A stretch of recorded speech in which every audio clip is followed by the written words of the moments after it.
లేపాక్షి బసవన్న చాలా పెద్దదిగా ఉంది మామా.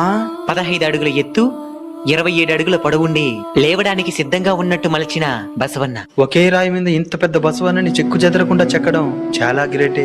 మరి ఏ నంది ముందైనా శివయ్య ఉంటాడు కదా, ఈ నంది ముందు లేడే? మన వీరభద్రస్వామి గుడిలో నాగలింగం ఉంది కదా, ఆ నాగలింగాన్ని ఈ బసవన్న చూస్తుంటాడని పెద్దలు చెప్తుంటారు. అమ్మా, అక్కడ చూసావా ఎంత పెద్ద గ్రద్దుందో? అదే జటాయువు.